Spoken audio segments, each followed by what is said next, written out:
Hello बच्चों, I am your physics teacher from RBN। नाम ही काफ़ी है। I hope you must have seen my last video. There we read about electric field intensity at the axis of dipole, and in this video we will study about electric field intensity due to dipole on the equatorial line perpendicular bisector। ठीक है, तो आपने पिछला video जो देखा उसमें हमने electric field intensity को कैलकुलेट किया था ड्यू टू डाइपोल, और हमने वो electric field intensity due to dipole उसके एक्सिस के ऊपर कैलकुलेट कर लिया था। ठीक है, और इस वीडियो में हम इलेक्ट्रिक फील्ड इंटेंसिटी को कैलकुलेट करेंगे due to dipole on its perpendicular bisector means equatorial line. ठीक है, तो शुरू करते हैं आज अपना वीडियो। उससे पहले आपको बोर्ड पे कुछ दिख रहा है, ये वो प्रॉब्लम है जो कल वाले वीडियो में हमने आपको करने के लिए दिया था। तो पहले हम अपनी उस प्रॉब्लम को सोल्व कर लेते हैं। एक छोटा सा न्यूमेरिकल था, डाइपोल मूवमेंट आपको उसमें कैलकुलेट करना था, और उस डाइपोल मूवमेंट को आपने कैलकुलेट किया है तो आपका जो आंसर है वो आप इस आंसर से मैच करें। ठीक है, अदरवाइज़ अगर आपका प्रॉब्लम सोल्व नहीं हुआ है तो आज उसे क्लियर करें। हमने अपने पिछले वीडियो में एक स्क्वायर लिया था। ठीक है, square that side R A. ठीक है, एक स्क्वायर है जिसकी साइड्स, जिसकी भुजाएं जो हैं उनका माप जो है ए है, और उनके कॉर्नर्स के ऊपर आपने charge Q, 3Q, Q and -5Q स्टूटेड करा था, रखा था। ओके, तो ये अपना क्वेश्चन था, और क्वेश्चन में आपको कैलकुलेट करना था डाइपोल मूवमेंट को। ठीक है, तो आपको इस सिस्टम का डाइपोल मूवमेंट, ये क्वेश्चन था। इतना जो पार्ट है, ये जो पार्ट, ये यहाँ तक का, ये अपना क्वेश्चन है, और इस क्वेश्चन में गिवन सिस्टम का डाइपोल मूवमेंट जो है वो आपको कैलकुलेट करना था। ठीक है, तो यहाँ पर अगर हम डाइपोल मूवमेंट, देखो ऐसा क्वेश्चन हमने पहले भी किया है जो ट्रायंगल के लिए था, वापस याद दिला रहा हूँ। इसलिए इस क्वेश्चन को करने के लिए अगर आप डाइपोल मूवमेंट के डेफिनेशन को फॉलो करके या उसको याद करके इस सिस्टम का डाइपोल मूवमेंट कैलकुलेट करना चाहते हो तो ये कभी नहीं हो सकता। क्यों? क्योंकि अकॉर्डिंग टू बुक डेफिनेशन हमें खाली इतना कहा जाता है कि dipole movement P is equal Q2A means product of charge and separation between them. और हमें यहाँ पर ऐसा कोई भी स्ट्रक्चर डिफाइन नहीं हो रहा जिसमें ऐसे दो चार्ज हों जिनमें एक पॉजिटिव दूसरा नेगेटिव, उनका मैग्नीट्यूड इक्वल और उनका सेपरेशन जो है वो 2A डिफाइन किया गया हो। क्योंकि बुक के अकॉर्डिंग हम ऐसे स्ट्रक्चर को, ऐसा जो स्ट्रक्चर या ऐसा जो सिस्टम होता है उसको आइडेंटिफाई करते हैं इलेक्ट्रिक डाइपोल। ठीक है, तो ऐसा सिस्टम यहाँ गिवन नहीं है। ठीक है, लेकिन हमने वहाँ एक डेफिनेशन और पढ़ा था, और उस डेफिनेशन में आपको ये बताया गया था कि अगर कोई सिस्टम, ऐसा सिस्टम जिसका नेट चार्ज समेशन Q का वैल्यू, समेशन Q 0 बनता, ठीक है, तो वो सिस्टम जो है वो भी डाइपोल होता है। ठीक है, तो आपको प्रॉब्लम्स को सोल्व करने के लिए उस डेफिनेशन का हेल्प लेना होगा। ठीक, तो अगर हम यहाँ इस डेफिनेशन को, बेसिक डेफिनेशन को यूज ना करके थोड़ा एडवांस डेफिनेशन को यहाँ यूज करें तो इस डेफिनेशन के अकॉर्डिंग हम क्लैरिफाई कर पा रहे हैं, हमें पता चल रहा है कि इस सिस्टम का नेट चार्ज 0 है।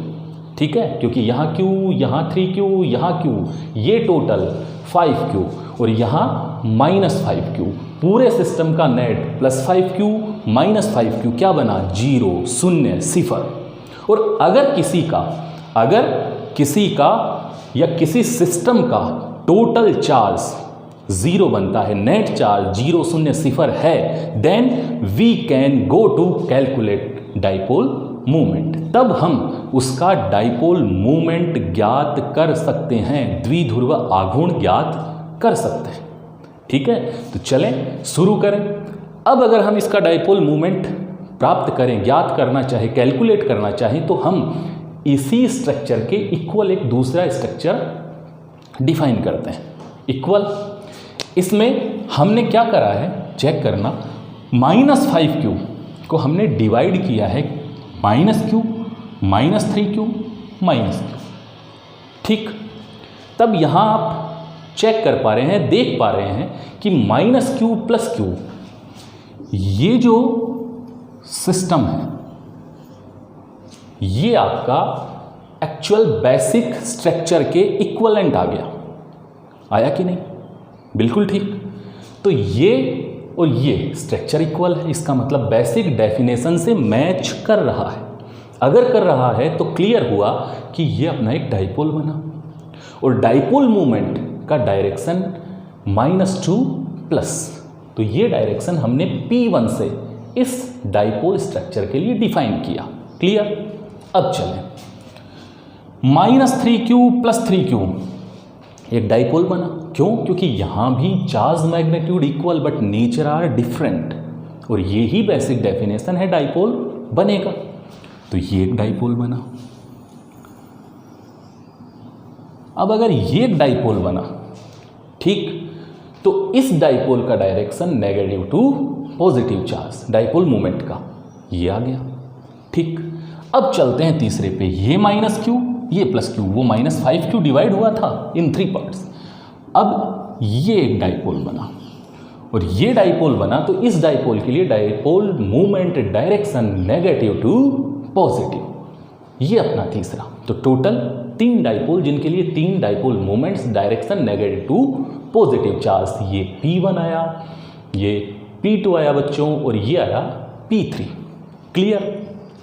अब अगर आपके पास 3 डाइपोल बने तो 3 डाइपोल मूवमेंट्स जिनका वैल्यू हम अब कैलकुलेट करें।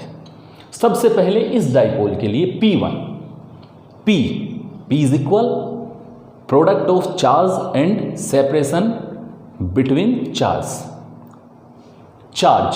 Q, कोई भी एक चार्ज लेना है। ठीक है, तो P is equal charge multiply होगा किससे? डिस्टेंस से। ठीक, तो P is equal charge multiply distance, P1 इसके लिए Q distance A, QA square का जो साइड लेंथ है उसके इक्वल A। P2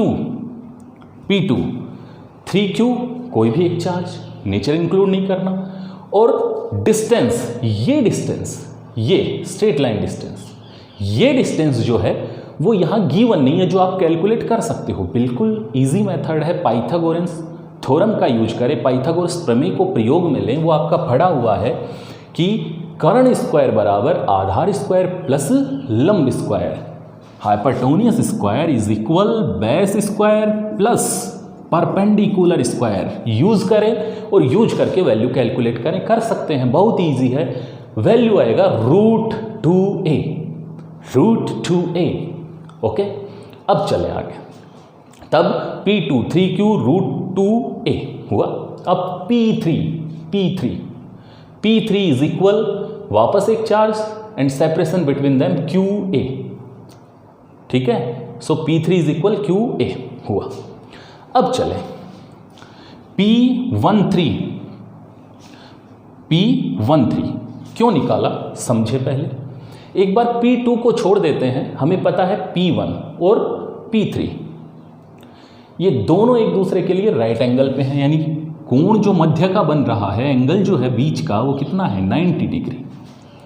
ठीक है, तब हम इन दोनों का अगर परिणामी निकाल लें तो हमें पता है इन दोनों का परिणामी जो है वो ठीक इनके बीच से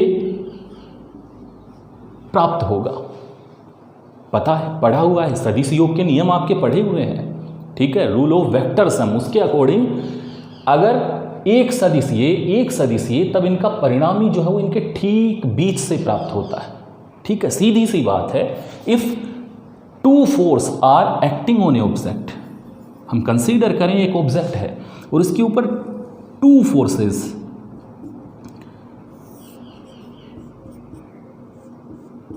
F1 और F2 अप्लाइड है, ठीक है। Consider a object and 2 force are act on this object. तो आपको पता है इसका रेजल्टेंट जो होगा वो अलोंग द डायगोनल आपको प्राप्त होगा, यानी इन दोनों के कटान बिंदु से जाने वाला विकिरण जो है वो इनका परिणामी नेट फोर्स कैलकुलेट होगा, ठीक है। तो if 2 force are act on a object then the net force are always along the diagonal. Clear, यानी हमेशा कटान बिंदु से खींचा गया विकिरण जो है वो इनका परिणामी होता है। पढ़ा हुआ है आपका, ठीक है। तो अगर ये पढ़ा हुआ है तो उसी के अनुसार इनका परिणामी, इन दोनों का 1 का और 3 का, इन दोनों के डायगोनल पे आएगा। तो ये क्या बना P13, और इस P13 का रिजल्टेंट हम कैलकुलेट करते हैं, वो किससे कैलकुलेट होगा, वो ही R वाले फॉर्मूले से। R square is equal A square plus B square plus 2AB cos of theta. So P13 is equal root of R P1 square plus P3 square plus 2 P1 P3 cos of theta. Theta is equal 90, theta are angle between P1 and P2। So theta is equal 90 and cos 90 is equal 0, 0, 0। यहाँ cos 90 का value अगर हम substitute करें, रख दें, तो cos 90 is equal 0। So P13 P1 square plus P3 square, ठीक। So according to above equation P1 and P3 is equal, both are equal value. So P3 is equal P1। So next step root of P1 square plus P1 square, clear. 2P1 square, so P13 is equal root of 2P1 square, root 2 P1 square, root को काटा, खत्म। Root of 2P1 put करा value QA, P13 आ गया। और इस P13 का direction अभी आपने बताया है किस पे होगा, अलोंग द डायगोनल, ठीक, विकिरण पे। और अब आप देख पा रहे हैं कि P13 और P2 both are in same direction, दोनों समान दिशा में है, ठीक है। So P13 and P2 are in same direction. तो हम समान सदिशों को अलजेब्रिक सम में ले सकते हैं, ठीक है, ये आपको पता है। तो अब अगर हम नेट कैलकुलेट करें तो both are in same direction, so we have do the algebraic sum of P2 and P13। So P net अगर कैलकुलेट करें तो P13 plus P2, P13 value calculate हुआ root 2 QA plus P2 3Q root 2A, okay. Calculate करें Q root 2 आपका common चल रहा है, root 2 common चला, निकाल लिया। P net is equal root 2 common QA as it is, 3QA as it is. So 4QA and root 2 and it's your final answer, ठीक। तो सीधा सा एक क्वेश्चन था जिसके अंदर हमें एक डाइपोल मिला था, लेकिन देखने में नहीं लग रहा। अब नहीं लग रहा तो कोई बात नहीं, पहचानो कि ये डाइपोल है, ठीक है। और यहाँ से आपने को इसका डाइपोल मोमेंट कैलकुलेट करके देना है जो आपके सामने है। तो अब हम शुरू करते हैं अपने नेक्स्ट टॉपिक को। आपने अपने पिछले टॉपिक में डाइपोल मोमेंट को कैलकुलेट किया था, डाइपोल को पढ़ा था। तो डाइपोल हुआ, डाइपोल मोमेंट हुआ, उसके बाद में due to dipole electric field intensity calculate हुआ, एक्सियल लाइन पे हुआ। और अब अपना जो टॉपिक है उसमें हमें इलेक्ट्रिक फील्ड इंटेंसिटी ही कैलकुलेट करना है, बट अब जो हमें करना है वो करना है इक्वेटोरियल लाइन पे। तो अपना जो अब टॉपिक है वो टॉपिक है electric field at point on the equatorial line of an dipole. तो हम शुरू करते हैं अपने अगले टॉपिक को। अच्छे से क्यूट से टॉपिक को, electric field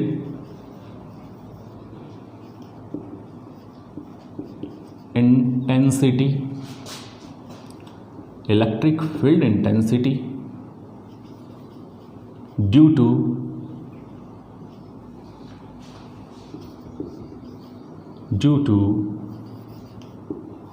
dipole on its equatorial line. Electric field intensity due to dipole on its equatorial line.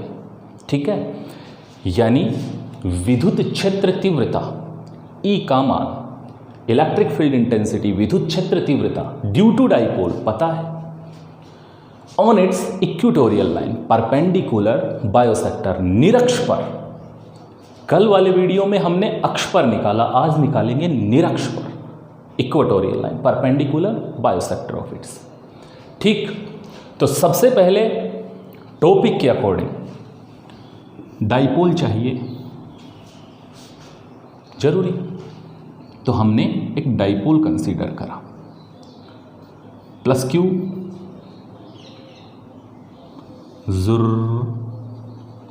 Minus Q and separation of charges 2a।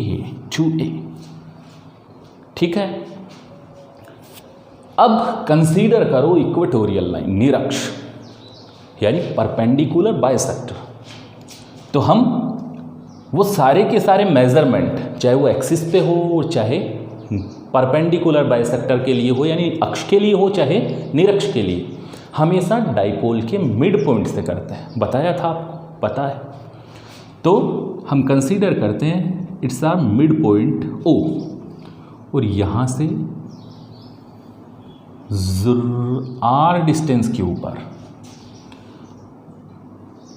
ये perpendicular bisector means equatorial line, और इस पे आपने एक point P consider करा। ठीक, तो dipole हुआ, ये word clear, its equatorial line perpendicular bisector निरक्ष, ये सेंटर पॉइंट O से r डिस्टेंस के ऊपर आपने पॉइंट P कंसीडर कर लिया।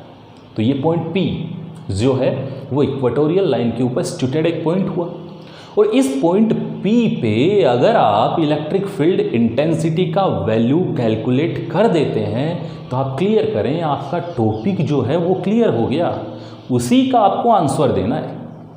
तो अब हम इस पॉइंट P पे इलेक्ट्रिक फील्ड इंटेंसिटी को कैलकुलेट करेंगे। ठीक है, तो अब सीधी सी बात है कि बेटा कहीं भी अगर हमें इलेक्ट्रिक फील्ड इंटेंसिटी को कैलकुलेट करना है तो अपना एक फंडा है छोटा सा। ठीक है, उस फंडे के अकॉर्डिंग हमें क्या करना होता है, जहां भी इलेक्ट्रिक फील्ड इंटेंसिटी कैलकुलेट करना है, आपको पता है इलेक्ट्रिक फील्ड बनेगा क्यों, यहाँ चार्ज है, यहाँ चार्ज है, और चार्ज जो है अपने अराउंड अस इलेक्ट्रिक फील्ड बनाता है, क्रिएट करता है, और उस इलेक्ट्रिक फील्ड को अगर हमें यहाँ कैलकुलेट करना है तो फंडा क्या है, जहाँ इलेक्ट्रिक फील्ड कैलकुलेट करना वहाँ आप अपने छोटू चार्ज को सब्स्टिट्यूट करें। अज्यूम करें कि वहाँ अपना छोटू रखा है, छोटू यूनिट पॉजिटिव टेस्ट चार्ज, एकांक धन परीक्षण आवेश। तो हम मान लेते हैं कि हमने उस छोटू को यहाँ रख दिया, क्यू नोट। अब देखो, जैसे ही आप क्यू नोट को यहाँ रखोगे, ये क्यू नोट अपना छोटा, इसके ऊपर ये प्लस क्यू और ये माइनस क्यू, दोनों फोर्स अप्लाई करेंगे, दोनों फोर्स लगाएंगे। ठीक है, अब प्लस क्यू जो फोर्स लगाएगा वो रिपल्सन फोर्स होगा, because both are like charges. So इसने आई से लगा दिया, और हम पढ़ते हुए आ रहे हैं, हमें पता है कि जो डायरेक्शन फोर्स का है वो ही इलेक्ट्रिक फील्ड इंटेंसिटी का है। तो ड्यू टू प्लस क्यू जो ये डायरेक्शन आपको फाइंड आउट हुआ है, ये किसका हुआ, electric field intensity due to plus Q. और हम कंसीडर करते हैं, इसको नोमिनेट करते हैं ई 1 से। तो ये due to plus Q E1। अब ऐसे ही इस छोटू को आपके टेस्ट को नेगेटिव जो है वो अट्रैक्ट करेगा, आकर्षित करेगा। तो आकर्षण के लिए इधर ये बल, तो जो बल की दिशा वही विद्युत क्षेत्र की दिशा, वही इलेक्ट्रिक फील्ड इंटेंसिटी की। तो force, electric field intensity are also in the direction of electric field. So E2 vector, electric field intensity E2 due to minus Q. सही, ये मिड पॉइंट था तो ये कितना हुआ A, ये कितना हुआ A, ये A, ये A, ये R। ठीक है, तो अब देखो हमें पता चल रहा है फिगर को देख के कि electric field intensity at point P plus Q वो भी क्रिएट कर रहा है, माइनस Q भी क्रिएट कर रहा है। यानी electric field due to dipole जो P पे आएगा वो इन दोनों का due to plus Q and due to minus Q का नेट होगा। ठीक है, it means electric field intensity at point P are equal to electric field the sum of electric field intensity due to plus Q and due to minus Q। यानी E1 और E2 के द्वारा उत्पन्न जो विद्युत क्षेत्र हैं उन दोनों के योग के बराबर मान जो होगा वो बिंदु P पर परिणामी विद्युत क्षेत्र तीव्रता का होगा जो विद्युत द्विध्रुव के कारण उत्पन्न हुई है। तब अगर हम यहाँ इसे देखें तो ये विद्युत क्षेत्र तीव्रताएं जो हैं वो पॉइंट P के लिए ओब्लिक आ रही हैं। ठीक है, एट ए साइलेंट लाइन ओब्लिक। ठीक है, और फिजिक्स का एक फंडा है कि अगर ओब्लिक सिचुएशंस होती हैं तो उनके हमें कंपोनेंट्स डिवाइड करने होंगे, हमें उन्हें x एंड y के अलोंग रिजोल्व करना होगा। ठीक है, तो हमें x और y के अलोंग हमें इन्हें रिजोल्व करना होगा, मीन्स कंपोनेंट्स डिवाइड करने होंगे, घटक वियोजन करना होगा। तो अब हम बिंदु P पर इन दोनों क्षेत्र तीव्रताओं को घटकों में वियोजित करेंगे। ठीक है, उन घटकों में वियोजन से पहले हम एक बार E1 और E2 के मान यानी वैल्यूज जो है वो कैलकुलेट कर लें। तो हम सबसे पहले निकालते हैं E1, electric field intensity due to plus Q। E1 बोलो K Q पढ़ा हुआ है आपका, electric field intensity due to a point charge K Q upon R square, वही फॉर्मूला यूज होगा। तो K Q upon R square, R separation between test and source, straight line separation. ये अब ये यहाँ है नहीं तो कैलकुलेट करो, वही तरीका पाइथागोरस थ्योरम के अकॉर्डिंग जैसे पीछे वाले एग्जाम्पल में किया था। इसको कैलकुलेट करें तो देखो root of R square plus A square आएगा कि नहीं, कोई दिक्कत? कैसे? हाइपरटोनियस स्क्वायर, कर्ण स्क्वायर, आधार प्लस लंब, base A square plus R square. So H is equal root of A square plus R square. Okay, तो ये हुआ स्ट्रेट लाइन सेपरेशन। तो हमें पता है E इज इक्वल के क्यू, E इज इक्वल के क्यू अपॉन आर स्क्वायर। तो के आया, क्यू आया, सोर्स आ गया अपना, अपॉन में आर स्क्वायर ये सेपरेशन। तो इसका अगर स्क्वायर करेंगे रूट खत्म, R square plus A square. समझाइए? ठीक है। अब अगर वेक्टरली डिफाइन करें तो वेक्टर यहाँ डायरेक्शन हम दे नहीं सकते, इसलिए हम एक बार लिख देते हैं। डायरेक्शन में क्या लिखें? इसको E मान लें, इसको B। तो डायरेक्शन AP, ठीक है, इन AP, ए से P हुआ ना, क्लियर? AP डायरेक्शन, AP की दिशा में। अब चलें due to minus Q, electric field due to minus Q charge, E2 K Q upon separation. अब देखो जितना ये है उतना ये है, जितना AP उतना BP। तो यहाँ AP का स्क्वायर तो यहाँ BP का स्क्वायर। अब बी पी का स्क्वायर तो root of R square plus A का होल स्क्वायर, सो रूट हटा A R square plus E square. अब अगर वेक्टर में डिफाइन करें तो वेक्टर डायरेक्शन देना होगा, और direction in P B,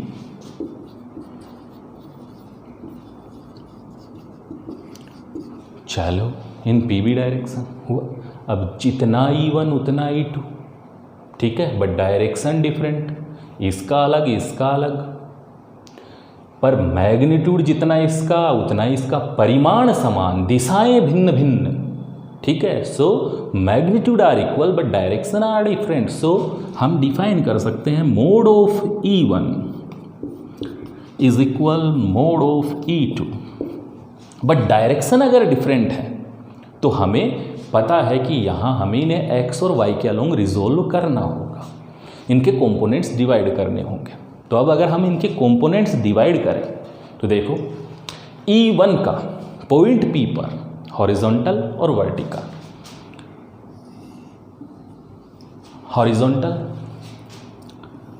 vertical, E1 cos of theta, theta ये angles, theta angles, E1 sine of theta, horizontal vertical, समांतर घटक ऊर्ध्वाधर घटक। ऐसे ही E2 का horizontal E2 cos of theta, और ये vertical E2 sign of theta. तो जैसे ही आप कंपोनेंट्स डिवाइड करते हैं आपको पता चलता है कि यहाँ पर अकॉर्डिंग टू फिगर पता चल रहा है, according to figure vertical components E1 sine theta and E2 sine theta, E1 sine theta and E2 sine theta magnitude wise equal but directionally opposite, so they gets cancelled to each other, यानी दोनों ऊर्ध्वाधर घटकों के परिमाण समान पर दिशाएं विपरीत, सो ये एक दूसरे को निरस्त कर देंगे, ठीक है। तो vertical components E1 sine theta E2 sine theta get cancelled to each other, but according to figure horizontal components E1 cos theta and E2 cos theta are in same direction, so they were add up and gives the resultant electric field at point P। तो पता चल रहा है कि दोनों लंबवत घटक एक दूसरे को निरस्त कर रहे हैं क्योंकि परिमाण में समान है, दिशा में विपरीत है, पर समांतर घटक हॉरिजॉन्टल कंपोनेंट्स जो है वो समान दिशा और समान परिमाण के होने के कारण आपस में जुड़कर बिंदु P पर परिणामी विद्युत क्षेत्र तीव्रता का निर्धारण कर रहे हैं, ठीक है।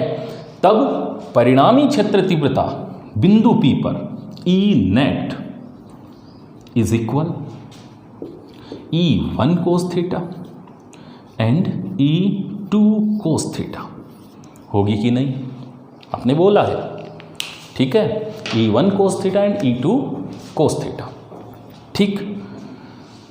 अब देखो भैया एक बात, ये तो परिमाण है, मैग्नीट्यूड, डायरेक्शन भी देना, तो अगर हम इसे विद डायरेक्शन डिफाइन करें तो हमें पता है according to figure resultant electric field ये इस डायरेक्शन, और ये डायरेक्शन यहाँ जो मैंने डिफाइन करी है ये किसका, P वेक्टर का, नेगेटिव टू पॉजिटिव, सही ना, डाइपोल मूवमेंट, ठीक है। तो ये डाइपोल मूवमेंट का डायरेक्शन और ये अपना रिजल्टेंट इलेक्ट्रिक फील्ड का डायरेक्शन, ठीक है। And according to figure both are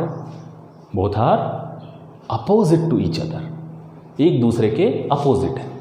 तो अगर मैं इसका यूनिट वेक्टर इसकी डायरेक्शन को डिफाइन करने के लिए यूज करूं तो कर सकता हूं, बिकॉज यूनिट वेक्टर एक ऐसा वेक्टर है जिसका मैग्नीट्यूड क्या है, एक है, तो इस मैग्नीट्यूड में कोई चेंज नहीं आया, एंड इस रिप्रेजेंट द ओनली डायरेक्शन। तो यहां अगर इसे वेक्टर में डिफाइन करूं तो E net vector is equal E1 cos theta plus E2 cos theta, ये तो मैग्नीट्यूड बना, और डायरेक्शन इसका एक दूसरे के अपोजिट, और उस डायरेक्शन इसकी डायरेक्शन के लिए हम इसकी डायरेक्शन को डिफाइन करने के लिए इसको यूज कर रहे हैं, इसके यूनिट वेक्टर को। तो इसके यूनिट वेक्टर को अगर हम यूज कर रहे हैं तो इसके यूनिट वेक्टर को हम डिफाइन करेंगे पी कैप से। पी कैप से करेंगे तो ये अपोजिट है, तो अपोजिट के लिए साइन माइनस, कोई दिक्कत नहीं। चलो तो फिर, तो अब E net vector E1 plus E2 cos theta minus P cap. देखो कोई दिक्कत बेटा नहीं, E1 plus E2 as it is cos common minus P cap. ठीक, मिटा देते हैं। चलो, अब यहां तक हुआ, वैल्यू याद रखना KQ upon R square plus E square, याद रखना है, याद रखना है, याद रहना जरूरी है। चलो ये लो, तो अभी आपने लिखा था E1 इक्वल है किसके, E2 के। तो चलो चेक करो E नेट क्या बना, E1 और इसको भी क्या लिख दें E1, because E1 is equal E2, so 2E1 cos theta minus P cap. ठीक, चलो ठीक है। सो अब सोल्व करते हैं E net, E vector 2 as it is E1 calculate किया था, KQ upon R square plus A square, value put किया वहां से, cos of theta minus P cap. Okay, अब cos थीटा किसी भी एक ट्राइंगल को यूज करें, AOP या BOP, किसी को भी, और AOP या BOP को यूज करके cos ऑफ थीटा को कैलकुलेट करें। आपका फॉर्मूला पड़ा हुआ है लाल बटके का, या फिर पंडित बद्री प्रसाद हरी हरी बोल।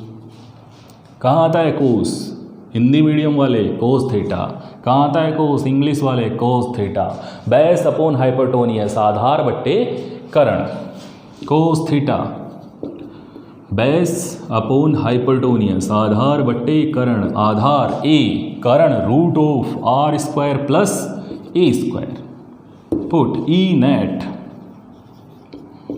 2KQ upon R square plus A square, cos theta A upon root of R square plus A square minus P cap. चलो ठीक है।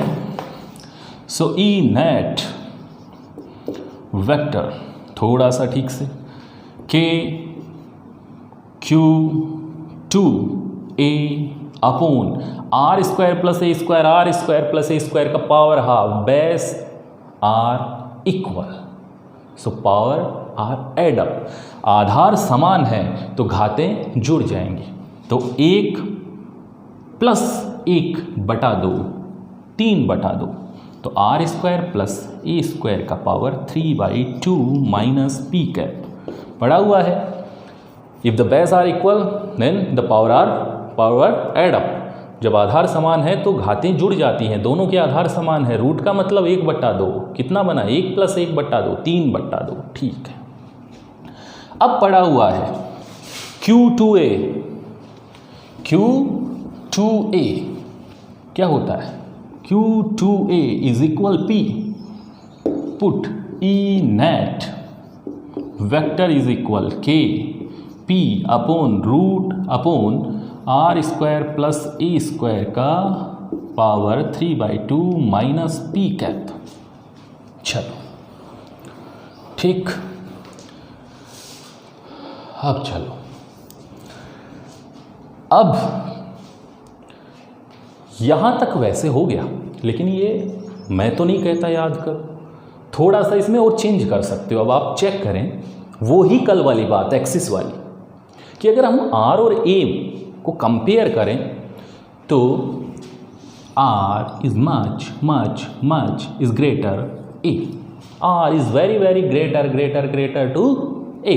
R बहुत बड़ा है किससे? A से. It means so A square is very smaller. A square is very smaller. बहुत छोटा है. Then अगर ये बहुत छोटा है then A square can be considered negligible as compared to R. Clear? R square is much greater to A, so A square is very smaller. Then A square can be considered negligible as compared to R. यानी R बहुत बड़ा है A से, तब हम A square को बहुत छोटा लेंगे और A स्क्वायर बहुत छोटा है तो इसे R के कंपेयर में नगण्य मान सकते हैं. और अगर नगण्य मान सकते हैं तो अपना जो स्टेप आएगा वो आएगा E net is greater KP R square plus A square नगण्य की पावर 3/2. 2 से 2 कैंसिल माइनस P कैप. ठीक, तो अब रिजल्ट क्या आया? E net is equal KP R cube minus यहाँ आया P कैप. ठीक, और you know P cap according to previous topic या according to definition of unit vector, एकांक सदिश की परिभाषा से P vector. So finally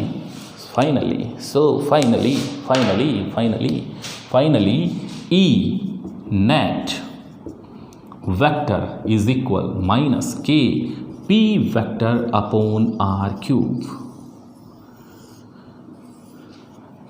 and its equation define the electric field intensity at point P due to dipole.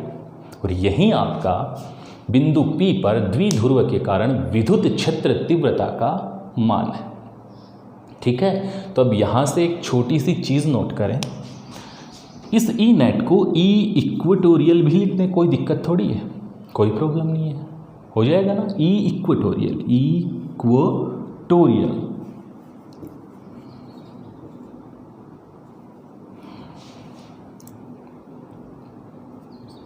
लिख सकते हैं, equatorial line.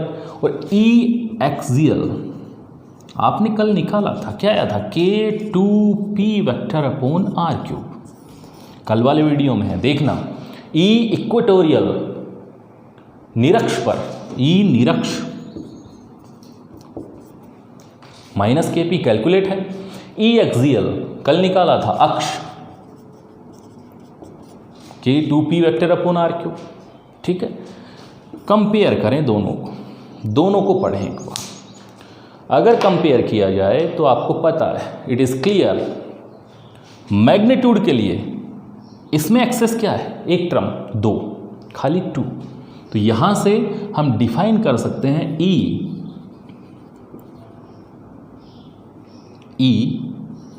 Axial is equal to, double है ना, बाकी वैल्यू सेम है.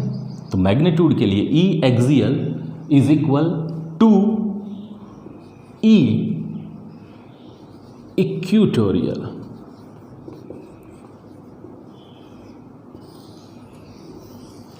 है कि नहीं? E axial is equal to equatorial. ठीक है, बट अगर वेक्टरली डिफाइन करें तो वेक्टर डायरेक्शन का मतलब एक के साथ माइनस हो रह जाएगा. ठीक है, तो कहने का मतलब यहां से हम दो इंपॉर्टेंट कंडीशन जो है वो डिफाइन कर सकते हैं. ठीक है, first electric field intensity placed at axis. अगर बिंदु P कहाँ होता? एक्सिस पे. तो electric field intensity placed at axis is twice the electric field at point on the equatorial line of dipole. यानी आपकी विद्युत क्षेत्र तीव्रता, इलेक्ट्रिक फील्ड का वैल्यू बिंदु P पर, अगर ये बिंदु P कहाँ है? अक्ष पर है, यहाँ है, अक्ष पर है. ठीक है। और यही बिंदु P उतनी ही दूरी पर कहाँ है, निरक्ष पर है। तो विद्युत क्षेत्र तीव्रता का मान अक्ष पर निरक्ष का दुगुना होगा। ठीक है, ये यहां से क्लियर हो रहा है। तो it is clear E axial is equal to E equatorial. Electric field intensity placed at axis is twice the electric field at point on the equatorial line of dipole. और अब बात करें सेकंड में direction की, तो देखो direction इसमें minus और इसमें नहीं है।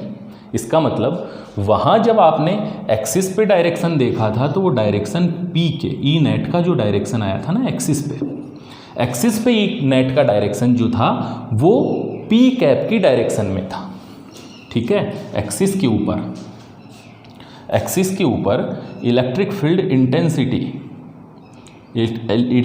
इंटेंसिटी का जो डायरेक्शन है एक्सिस पे वो P कैप की डायरेक्शन में ही है, यही ई नेट और यही P कैप।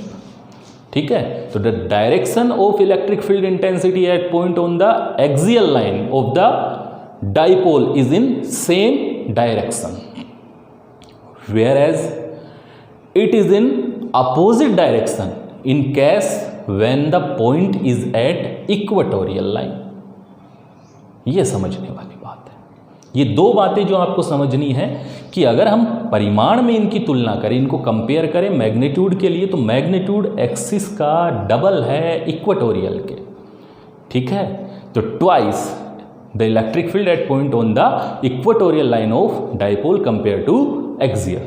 बट अगर हम डायरेक्शन के लिए, तो ई नेट का डायरेक्शन एक्सिस पे P कैप के डायरेक्शन में ही होता है, बट यहाँ P कैप का और ई नेट का डायरेक्शन एक दूसरे के अपोजिट है। सो we can say that the direction of electric field at a point on the axial line of the dipole is in same direction. Axial line of the dipole is in same direction, whereas it is in opposite direction in case when the point is at equatorial line. ठीक, तो ये अपना topic था, इसे learn करें, अच्छे से पढ़ें। ठीक, और हम वापस मिलते हैं एक नए वीडियो के साथ कल, जिसमें हम पढ़ेंगे अब टॉर्क के बारे में। ठीक है, टॉर्क के बारे में पढ़ेंगे, बल आघूर्ण के बारे में पढ़ेंगे। तब तक के लिए इन दोनों टॉपिक्स को, electric field intensity due to dipole on its axial line and on its equatorial line, अक्ष पर विद्युत क्षेत्र तीव्रता और निरक्ष पर विद्युत क्षेत्र तीव्रता, दोनों को अच्छे से पढ़ें। धन्यवाद, थैंक यू।